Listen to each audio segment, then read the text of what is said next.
गाइजहरू है। आज चाहिँ म आइसकेपछि टाढी चोकमा आएको छु चितवनको।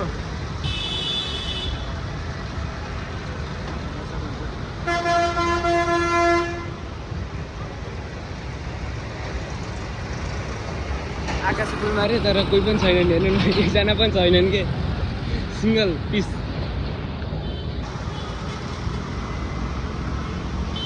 यता नि हेर्नु,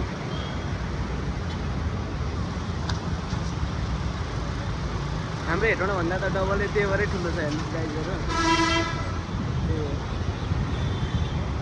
मलाई त रमाइलो लागिरहेको छ यहाँ आउनलाई।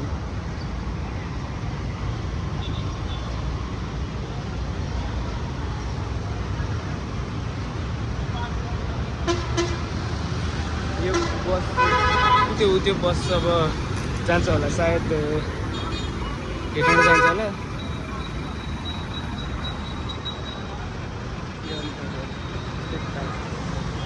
गर्मी पनि लास्ट छ त्यहाँ त। र साथीहरू म बसमा पुगेपछि तपाईँहरूलाई खबर गर्नेछु। बाई बाई साथीहरू।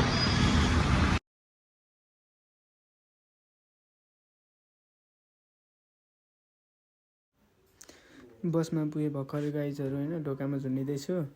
त्यही हो गाइजहरू, केही छैन अब। यस्तै हेर्नु, लास्टै गर्मी छ आज चितवनमा है। म पनि हेरे भइसक्यो, म केही थाहा छैन। त्यही हो गाइजहरू। ल हेर्नुहोस्, बसभित्र गएर बसिरहेको छु है। मान्छे छन्, यता पनि छन् उता पनि छन्। मेरो फर्स्ट भएर कस्तो लागिरहेछ। सबजना माया गरिदिनु होला, त्यही भन्छु, अरू केही भन्दिनँ। सुरु भर्खरै होइन, आउँछ रेगुलर आउँछ कन्टेन्ट। अब यी मान्छे नि छन्, अलिअलि छन् मान्छेहरू। भयो भने म नलजाइ भिडियो बनाइरहेको छु है गाइजहरू। हेर्नु अब खोला हेर्नु न कति ठुलो छ है। यो बाढी आउँदाखेरि त ठुलो आउँछ होला। हेर्नु न बादल, हेर्नु न कस्तो राम्रो देखिरहेको छ है। गाडीहरू आइरहेछ, छेकिरहेको छ। त्यही हो, तर राम्रो छ। खोला आउँदाखेरि त पानी परिसकेपछि बर्खामा त ठुलो पानी आउँछ होला यहाँतिर चाहिँ है। ल राम्रो छ, बादलहरू पनि राम्रो छ। त्यस बाटो चाहिँ सानो छ, त्यही हो।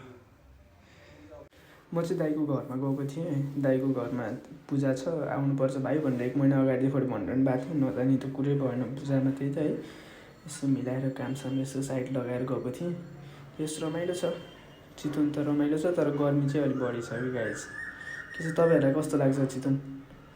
को जानु भएको छ चितवन घुम्नलाई? फेरि नेक्स्ट टाइम पनि जान्छु। नेक्स्ट टाइम गएको बेला झन् बबाल भिडियो बनाएर लिएर आउँछु, टेन्सन नलिनु साथीहरू तपाईँहरूले। अनि पुल हेर्नु न यस्तो राम्रो छ है। म त कति लामो पुल भनेको, यो त म आफै टुहाँ परिरहेको छु कि हेर्दै। तपाईँहरू यो पुलमा जानु भएको छ कि छैन? यो पुल देख्नु भएको छ कि छैन? हेर्नु न कति लामो छ। पिल्लर पनि हालेर बनाएको छ, हेर्नु न, सपोर्ट दिएर। राम्रो छ है पुल चाहिँ। झुलुङ्गे पुल चाहिँ लालजाडीको